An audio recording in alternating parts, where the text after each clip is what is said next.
Assalamualaikum warahmatullahi wabarakatuh. Nama saya Rizka Nabila, saya mahasiswi dari Universitas Pembangunan Nasional Veteran Jakarta, dan kali ini saya akan membahas tentang pengertian dan ruang lingkup hukum udara maupun hukum ruang angkasa. Secara internasional, belum ada kesepakatan baku atas pengertian hukum udara itu sendiri. Namun, terdapat beberapa istilah yang lazim digunakan oleh dunia internasional.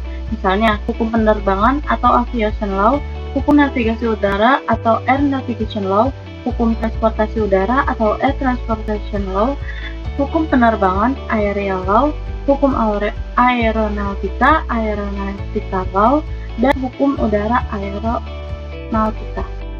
Istilah hukum udara atau air law lebih luas dikenal sebab meliputi berbagai aspek hukum yang ada, misalnya hukum konstitusi, administrasi, perdata, dagang, komersial, pidana, pengangkutan, dan juga manajemen.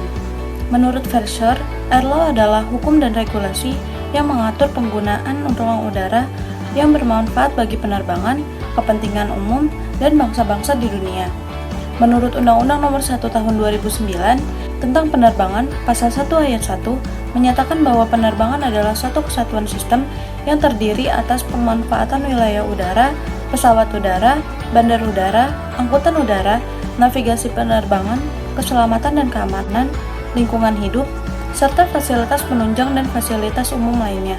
Hakikatnya, hukum udara adalah keseluruhan peraturan hukum tertulis maupun tidak tertulis yang merupakan tatanan satu kesatuan sistem yang terdiri atas pemanfaatan wilayah udara, pesawat udara, bandar udara, angkutan udara, navigasi penerbangan, keselamatan dan keamanan, lingkungan hidup, serta fasilitas penunjang dan fasilitas umum lainnya yang terkait dengan penerbangan.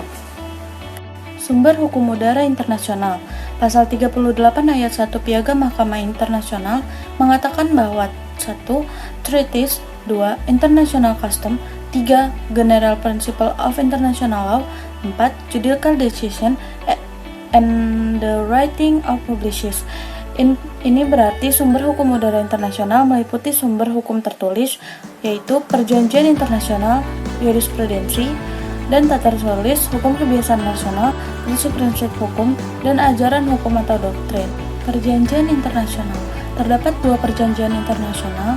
Yang pertama, Convention Relating to International Aerial Navigation yang dibuat di Paris tanggal 13 Oktober 1919, dan yang kedua, Convention on Commercial Aviation yang dibuat di Havana tanggal 20 Februari 1928. Lalu, ada kebiasaan internasional. Pada pasal 38 ayat 1 poin B Mahkamah Internasional menyebutkan kebiasaan internasional tertulis dalam pasal 1 Konvensi Paris terkait regulasi navigasi areal tahun 1919. Sumber hukum udara nasional. Sumber hukum udara nasional diatur dalam Undang-Undang Nomor 1 Tahun 2009 tentang penerbangan. Sebelumnya, undang-undang yang mengatur penerbangan adalah Undang-Undang Nomor 13 Tahun 1992 dan Undang-Undang Nomor 83 Tahun 1958.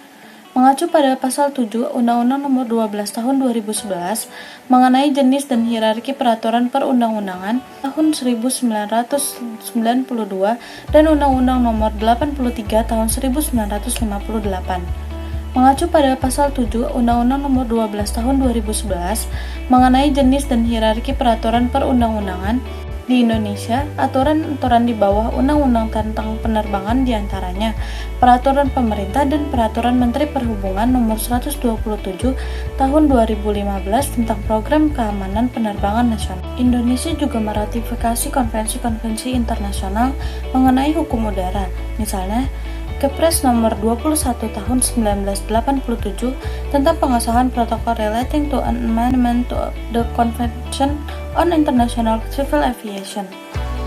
Ruang angkasa. Ruang angkasa adalah ruang atau wilayah di atas ruang udara yang hampa udara, atau bisa kita sebut juga tempat yang dapat membuat semua benda terbang di udara. Hukum ruang angkasa lahir karena pengaruh perkembangan teknologi. Lalu, ada hukum antariksa atau hukum ruang angkasa. Hukum antariksa atau hukum ruang angkasa adalah hukum yang dapat ditujukan untuk mengatur hubungan antar negara untuk menentukan hak-hak dan kewajiban yang timbul atas segala aktivitas di ruang angkasa. Tujuan diberlakukannya hukum ruang angkasa antara lain memberi perlindungan terhadap kehidupan terestrial dan non-terestrial dimanapun aktivitas itu dilakukan. Ruang lingkup hukum ruang angkasa. Ruang lingkupnya itu meliputi yang pertama, ruang angkasa itu sendiri, yakni ruang yang kosong tanpa udara dan berisikan langit. Yang kedua, bulan dan benda-benda atau planet. Yang ketiga, orbit geostasioner. Eksplorasi ruang angkasa berkembang dengan pesat, dan hukum ruang angkasa yang sudah diberlakukan tidak menetapkan batas pasti tetapi hanya menyediakan kerangka bagi hukum angkasa luar internasional. Nah, hukum internasional tentang ruang angkasa itu ada dua. Yang pertama, Resolusi Majelis Umum PBB 1962 yang diadopsi pada 1963 dan Deklarasi Kerjasama Internasional dalam Kerjasama Eksplorasi dan Penggunaan Antariksa yang diadopsi dalam Resolusi 51-216 tahun 1996. Jadi, kesimpulan pada pembahasan yang saya sampaikan tadi adalah bahwa hukum udara maupun hukum ruang angkasa memiliki pengaturan dan objek yang berbeda. Hukum udara hukumnya tunduk pada kedaulatan suatu negara, dan hukum ruang angkasa tidak dimiliki oleh negara manapun.